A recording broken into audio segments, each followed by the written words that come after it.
Assalamualaikum warahmatullahi wabarakatuh. Selamat pagi, selamat siang, selamat sore, selamat malam anak-anak. Jadi kelas 3 untuk sejarah peminatan di SMA Negeri 13 itu Pak Ardi yang ngampu lagi.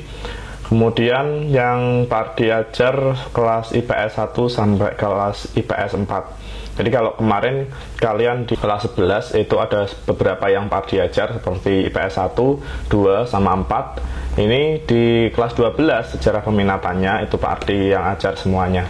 Nah, materi kita di pembelajaran kali ini itu terkait dengan yang pertama ada respon kemerdekaan Indonesia dari luar negeri, kemudian ada perang dingin sama konflik-konflik kontemporer.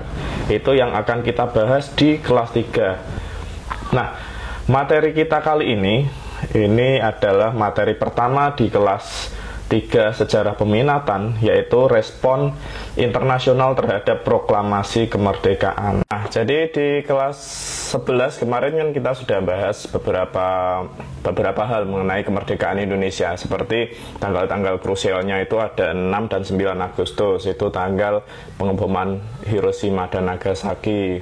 Kemudian ada lagi tanggal 16 Agustus, Rengas Dengklok, 17 Agustus itu peristiwa proklamasi kemerdekaan. Kemudian dilanjutkan dengan tanggal-tanggal untuk pembahasan PPKI berupa dasar-dasar negara. Bisa dasar negara, bisa konstitusi. Nah, apa kaitannya dengan pembelajaran di video kali ini? Jadi video kali ini akan membahas mengenai apa saja sih yang diperlukan suatu negara untuk bisa berdiri. Nah, jadi katakanlah Indonesia itu pada masa dijajah itu menginginkan untuk kemerdekaan. Nah, itu syaratnya apa aja? Nah, maka dari itu di sini yang akan kita bahas adalah pengakuan dari negara lain berdasarkan de facto dan de jure. Sebelum itu, Pak Ardi jelaskan dulu apa saja yang kita pelajari di bab respon kemerdekaan Indonesia dari luar negeri. Nah, bisa dilihat di slide. Jadi yang pertama yang akan kita bahas di video yang pertama adalah pengakuan kemerdekaan. Pengakuan kemerdekaan dibagi menjadi dua, yaitu pengakuan secara de facto dan pengakuan secara de jure. Kemudian yang kedua, ada beberapa negara yang mengakui kemerdekaan Indonesia pada masa awal. Sebenarnya banyak sekali, tapi di sini Pak Ardi cuma ambil 3 saja.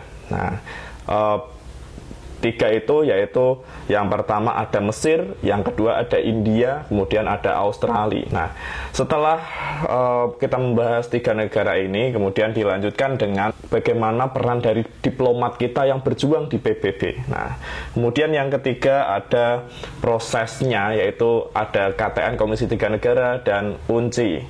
Kemudian yang terakhir, nah, itu bagaimana sifat Belanda terhadap kita ketika sudah merdeka. Nah, itu akan kita bahas di bab 1 di kelas 3 sejarah peminatan ini. Nah, oke, langsung saja. Bisa kalian siapkan buku tulis, bisa kalian ketik sendiri di notepad yang ada di HP atau di laptop kalian. Nanti kalau misal ada tugas, kalian bisa langsung ngecek catatan kalian.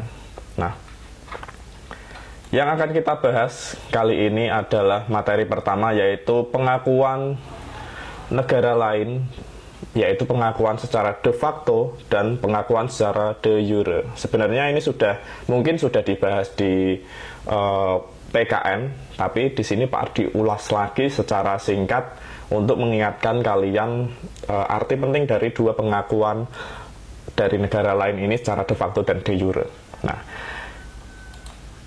Nah, untuk mendirikan satu negara itu dibutuhkan setidaknya 4 unsur. Nah, contoh seperti Indonesia ingin mendirikan satu negara, ingin merdeka. Nah, itu membutuhkan setidaknya 4 unsur untuk dikatakan sah sebagai satu negara. Unsur yang pertama, harus memiliki wilayah. Indonesia pada masa dijajah, dia sudah memiliki wilayah yang kurang lebih luasnya sama kayak yang dijajah oleh Belanda, yaitu dari Sabang sampai Merauke. Kemudian yang kedua, memiliki pemerintahan yang sah.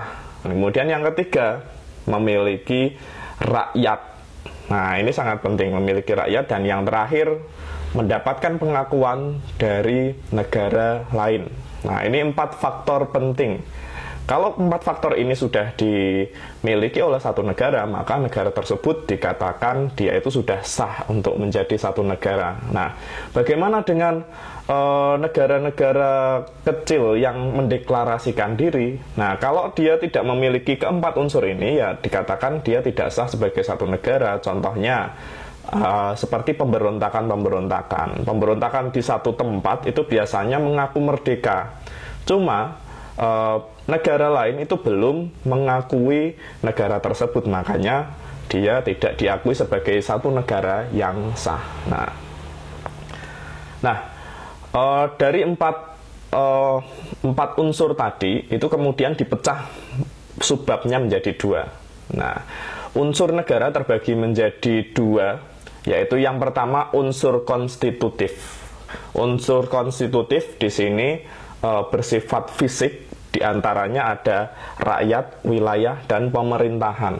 Nah, kemudian yang kedua yaitu unsur deklaratif. Unsur deklaratif ini pengakuan dari negara lain. Contoh seperti Indonesia, pada masa awal Indonesia sudah diakui oleh beberapa negara seperti yang nanti kita bahas, yaitu ada Mesir, kemudian ada India sama Australia. Yang pertama yang akan kita bahas adalah pengakuan secara de facto. Pengakuan secara de facto itu lebih mengedepankan pada hal-hal yang bersifat fakta, atau kalau dari benda ya kita bisa melihatnya. Nah, de facto ini sangat jelas, yaitu diantaranya ada beberapa unsur yang harus dipenuhi untuk satu negara dikatakan diakui dari negara lain secara de facto, yaitu yaitu negara itu memiliki pemimpin, yang kedua adalah memiliki wilayah, dan kemudian yang ketiga memiliki rakyat. Jadi kalau sudah punya 3 unsur ini, negara lain itu sudah bisa mengakui, tapi secara de facto. Jadi diakuinya hanya ketiga unsur ini.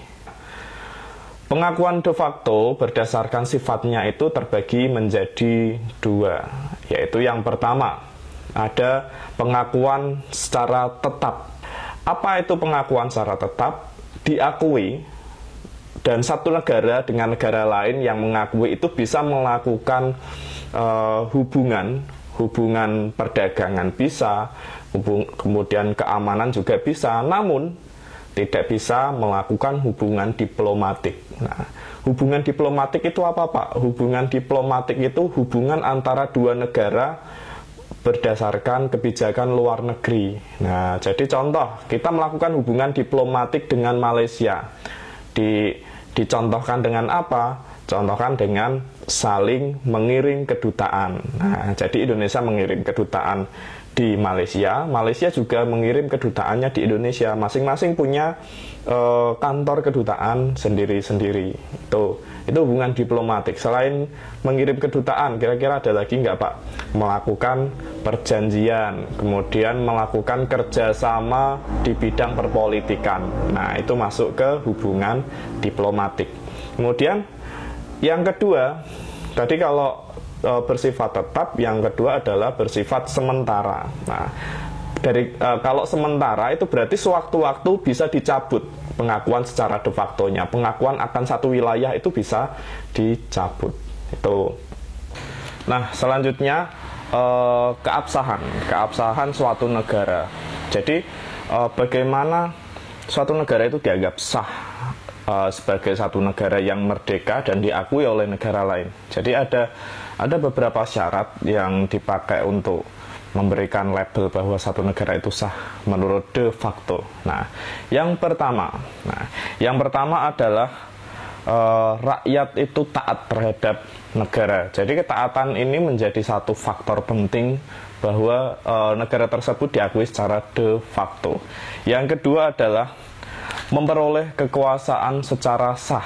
Nah, kira-kira apakah ada cara memperoleh kekuasaan secara tidak sah? Ada, yaitu dengan cara melakukan jalur revolusi, melakukan pemberontakan.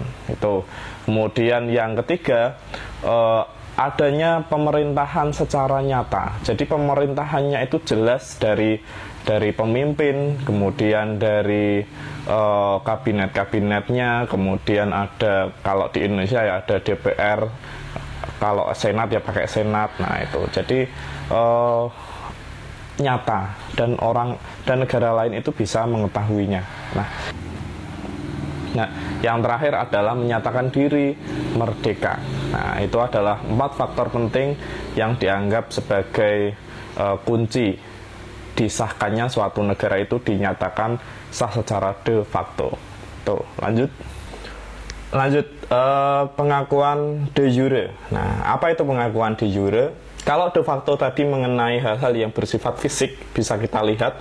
Kalau de jure ini lebih ke deklaratif, atau hubungan bilateral antar kedua wilayah, atau multilateral, bisa berbagai negara. Nah, hubungan de jure ini lebih bersifat ke hubungan secara hukum internasional terhadap satu negara yang baru merdeka. Nah, contohlah Indonesia baru merdeka, kemudian diakui oleh Liga Arab. Nah, itu masuk ke hubungan de jure. Bisa ke Liga Arab, bisa satu negara, misal dari Mesir mengakui Indonesia. Nah, itu juga masuk de jure secara hukum internasional.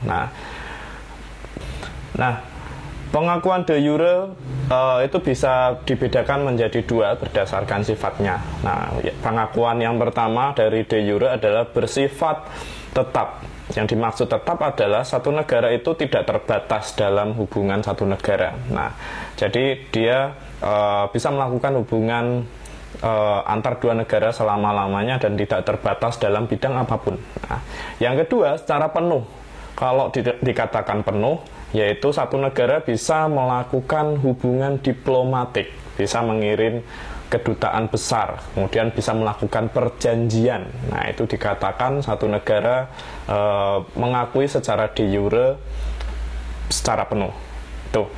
Nah, apabila Indonesia itu diakui secara de facto, maka negara lain akan mengakui seluruh wilayah Indonesia yang dideklarasikan oleh negara tersebut. Misal Indonesia pada masa awal, dia mendeklarasikan bahwa wilayah Indonesia adalah jajahan Belanda pasca penjajahan Jepang. Maka negara yang mengakui secara de facto, ya dia mengakui seluruh wilayah Indonesia. Walaupun pada kelanjutannya nanti ada perjanjian Linggarjati, wilayahnya semakin menyempit. Ditambah lagi ketika perjanjian Renville juga wilayahnya semakin menyempit. Nah, maka dari itu ini menyesuaikan pendeklarasian dari satu negara. Nah, kemudian yang kedua, apabila diakui secara de jure. Nah, sebagai contoh, Indonesia diakui oleh negara lain secara de jure. Berarti Indonesia itu bisa memberikan kedutaan besar ke negara yang bersangkutan. Apabila diakui secara de jure dari organisasi internasional, katakanlah Liga Arab mengakui, kemudian PBB juga mengakui, maka Indonesia itu akan terbantu dalam mempertahankan wilayahnya. Sebagai contoh, ketika Indonesia diserang oleh Belanda, agresi militer 1 dan agresi militer 2, itu Indonesia mendapatkan bantuan dari negara-negara yang lain. Nah, jadi itu keuntungan Indonesia bisa diakui secara de facto dan de jure. Nah, itu saja materi hari ini.